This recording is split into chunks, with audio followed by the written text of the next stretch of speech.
আসিফ নজরুল তো জাতীয় ক্রিমিনাল।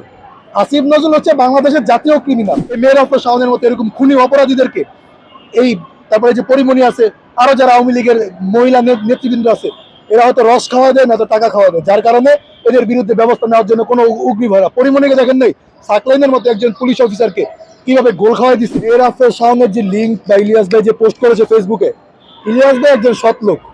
ইলিয়াস ভাই আমাদের দেশের একজন গর্ব, কিন্তু ইলিয়াস ভাইয়ের একটা সমস্যা হচ্ছে তার পাসপোর্ট নাই। এটা একটা ঝামেলা, এটা ইলিয়াস ভাই তো কোনোদিন স্বীকার করে না, বাট আমরা জানি। কারণ আমেরিকা যারা অবৈধভাবে বসবাস করে বা অনেকেই কাগজপত্র নেই, এরা সাধারণত পাসপোর্টটা নিতে একটু কষ্ট হয়। সেই জায়গাটা থেকে ইলিয়াস ভাই সেখানে অনেক স্ট্রাগল করে এবং প্রবাসীদের জন্য অনেক কাজ করে আমেরিকার মতো জায়গায়।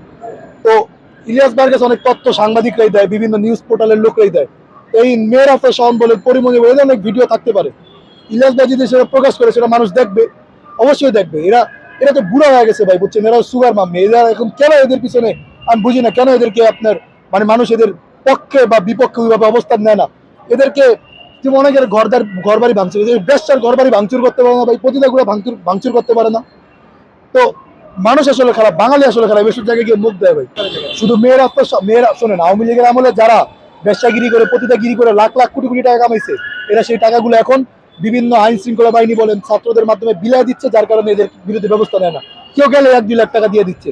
কেউ চাঁদাবাজি করতে যাচ্ছে, বলছে আমার বিরুদ্ধে যেন ব্যবস্থা না নেওয়া হয়, আমাকে যেন গ্রেপ্তার না করা হয়, আমি না তোমার 10 লাখ টাকা দিয়ে দিলাম। এরা এত টাকা কামাইছে, সেই যে টাকার কাছে এখন সবাই বিক্রি হয়ে যাচ্ছে। সেইভাবে যদি বিক্রি থাকে, আমি বিশ্বাস করি আমাদের বাংলাদেশ আগামী 200 বছরের কোনদিন চেঞ্জ হবে না। সবাই লোভী এবং সবাই চিন্তা করে টাকা খাওয়া। এই মেয়ের অফ শাওনের মতো এরকম খুনি অপরাধীদেরকে এই তারপরে যে পরিমণি আছে, আরো যারা আওয়ামী লীগের মহিলা নেতৃবৃন্দ আছে, এরা হয়তো রস খাওয়া দেয় না তো টাকা খাওয়া দেয়, যার কারণে এদের বিরুদ্ধে ব্যবস্থা নেওয়ার জন্য কোনো উগ্রী ভরা। পরিমণিকে দেখেন নাই, সাকলাইনের মতো একজন পুলিশ অফিসারকে কিভাবে গোল খাওয়াই দিছে, খালি জাস্ট নিয়ে একটা ডলার দিয়ে দিছে ভাই। সাকলাইনের অবস্থা খারাপ হয়েছে। আসিফ নজরুল তো জাতীয় ক্রিমিনাল। আসিফ নজরুল হচ্ছে বাংলাদেশের জাতীয় ক্রিমিনাল। এবং বাংলাদেশে যদি কোনোদিন ইতিহাস লেখা হয় অন্য সরকারের আমলে, এই সরকার তো লিখবে না, এরপরে যখন আমরা তো এই অভ্যুত্থান নিজের চোখে দেখছি, অংশগ্রহণ করেছি, আসিফ নজরুলের নাম একদম রক্ত দিয়ে সন্মান করে লিখে রাখবো যে আসিফ নজরুল এই আন্দোলনের একজন সরাসরি জাতীয় বেঈমান। এবং আসিফ নজরুল হচ্ছে বাংলাদেশের সবচেয়ে কুখ্যাত একজন উপদেষ্টা ছিল।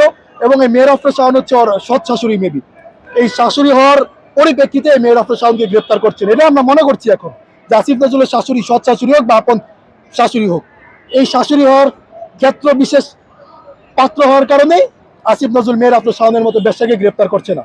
বা আসিফ নজরুল যখন আইনমন্ত্রী, আসিফ নজরুল ফেসবুক স্ট্যাটাস দেয় যে কয়েকদিন আগে আপনারা দেখেন যৌথ বাহিনীর অভিযানে একটা বিএনপি নেতাকে, একদম যুবদলের একজন নেতাকে মেরে ফেলেছে, অথচ সেনাবাহিনীর বিরুদ্ধে কেউ স্টেটমেন্ট দিতে পারে না। ভাই সেনাবাহিনীর বিরুদ্ধে, সেনাবাহিনী কি জুলাই অভ্যুত্থানে যদি শুরুর থেকে আমাদের পক্ষে অবস্থান নিত, আমাদের কি 2000 ছাত্র মারা যেত, 2000 মানুষ মারা যেত? সেনাবাহিনী একবারে ভালো তুলসী পাতা না, শেষ সময় দেখছে না আর উপায় নাই, দেশের মানুষ খেপে গেলে সেনাবাহিনীও মানবে না। বাঙালি এরকম জাতি, পৃথিবীর যত শক্তিশালী দেশে আসুক, আমরা বাংলাদেশে যদি এক ঐক্যবদ্ধ হই, তাহলে আমরা কাউরে ওইভাবে গড়ায় ধরি না। তো ওই জায়গাটা থেকে আমি স্পষ্ট ভাষায় বার্তা দিতে চাই, এই যৌথ বাহিনীর অভিযানে যারাই এই কাজটা করেছে, সেনাবাহিনী হোক, র্যাব হোক, এদের বিরুদ্ধে প্রকাশ্য পত্রিকায় এদের নাম উল্লেখ করে তাদের ছবি প্রকাশ করতে হবে। তাহলে আমরা মনে করবো যে এই গুপ্ত হত্যা চলতে থাকবে, আগামীকালকে দেখবো যে আমাকে আপনাকে মেরে ফেলছে যৌথ বাহিনীর অভিযানে, আমরা এর কোনো বিচার পাবো না। তো ওই জায়গাটা থেকে আসিফ নজরুল হচ্ছে এই আন্দোলনের একজন জাতীয় কুখ্যাত বেঈমান। এই আসিফ নজরুলকে অতি শীঘ্রই মন্ত্রণালয় থেকে সরায় নির্বাচন দেখ, নয়তো অন্য কাউকে নিয়ে বসাক।